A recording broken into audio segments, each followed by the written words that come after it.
We're in a 2016 F150. I'm going to show you a couple remote starter installations. The first one's going to be a device that will activate the OEM remote starter. It will give you pretty much remote start. The runtime is a little short, like the OEM remote starter runtime. It's about 10 minutes.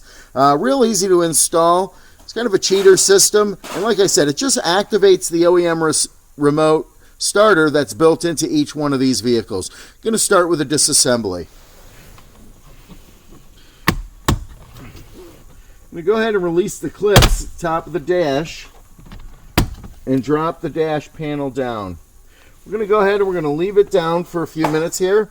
We're going to unplug the headlights. Actually, you know what? Let's leave everything plugged in, and I'm going to work around this stuff. Okay, we're going to remove this cover plate.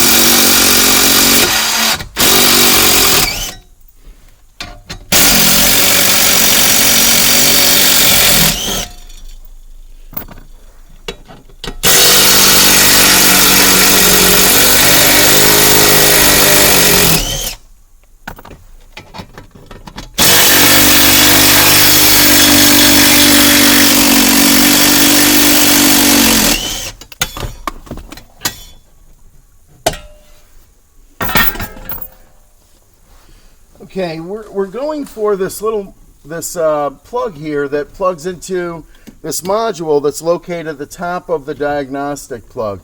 We're going to go ahead and we're going to remove the plug so we can access the wires. There's a little clip here that we've also released here. Our connections are going to be made at this diagnostic plug connection here into the module that sits on top of the diagnostic plug. Now we're going to be dealing with two CAN networks on this plug and power and ground.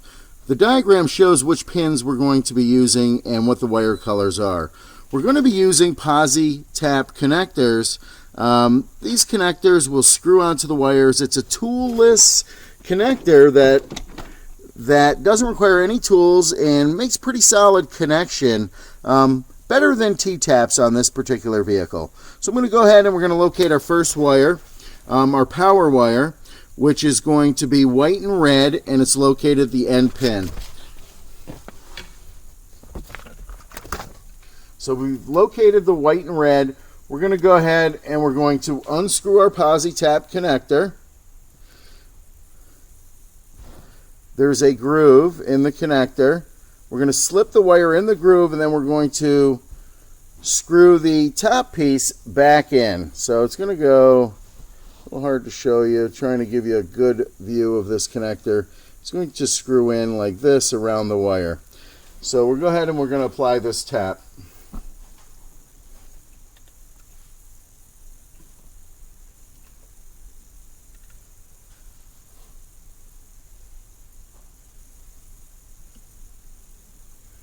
Now this won't hurt the wire, and it's reusable. So if you make this mistake, you can unscrew them, put them on. Each posi tap has a collar on the top that accepts the wire we want to connect into the circuit. So we're going to loosen the collar, and we're going to go ahead and we're going to connect in our wire from our module, our power wire. So we have the wire stripped. We're going to loosen the collar. We're going to insert it into the posi tap, and we're going to tighten the collar, and we're going to pull on the wire to make sure it made a solid connection. Next connection will be our ground connection. We're going to repeat the procedure. We're going to locate it, black wire, the end pin of the plug on the opposite end. We're going to unscrew our posi tap, place it on the wire, screw the posi tap down onto the wire, and then we'll loosen our collar so it can accept the connection wire, or the ground wire here, off of our device.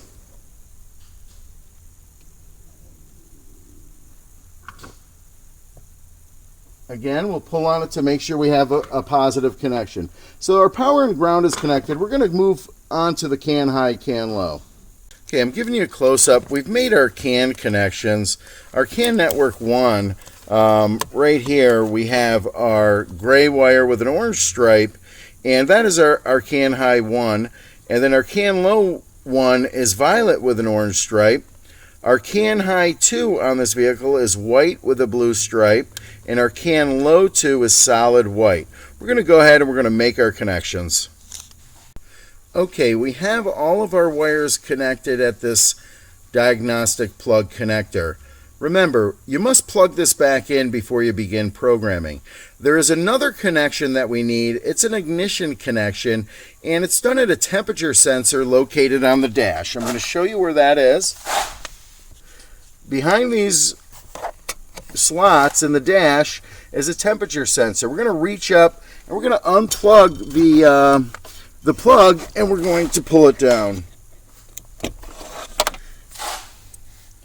This is what the plug looks like. We're interested in the first wire here. It is blue with a gray stripe.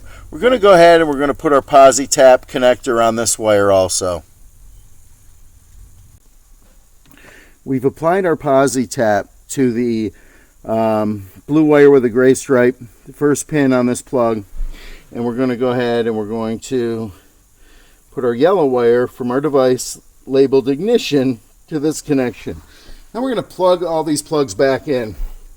We're going to go ahead, we're going to reach up here and plug in the temperature sensor. And we're going to plug in this diagnostic plug connector also. Okay, I'm going to test the remote starter. I'm going to put the key in, turn the key to the run position, and I'm going to put my heat where, on defrost, high, and I'm going to turn the temperature up to max here. And I'm going to go ahead, I'm going to shut the key off and remove it from the ignition. I'm going to trigger the remote starter. We have 3 lock.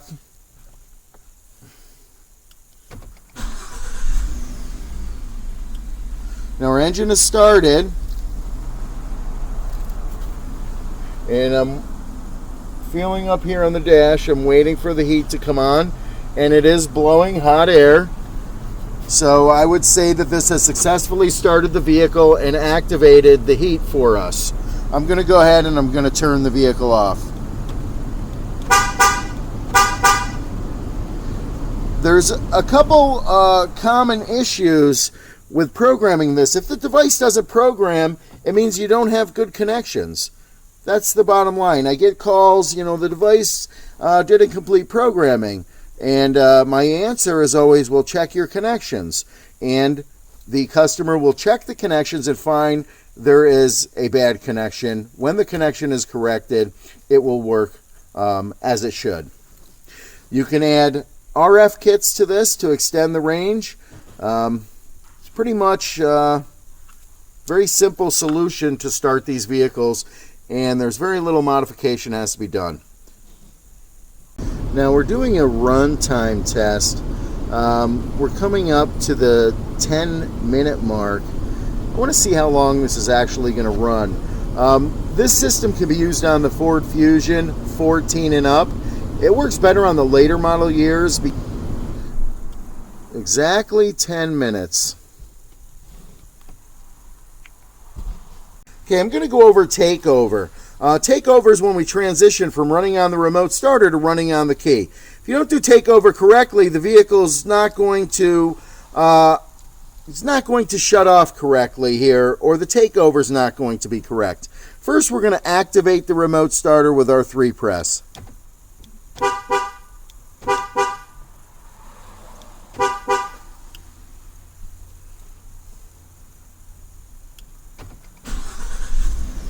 Now we're going to come out, we're going to place the key in the ignition and turn it to the run position.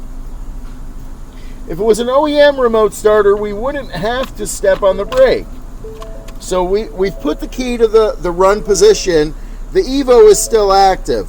If we don't step on the brake and we try to shut the engine off, this is what will happen. We're going to shut the key off and remove it.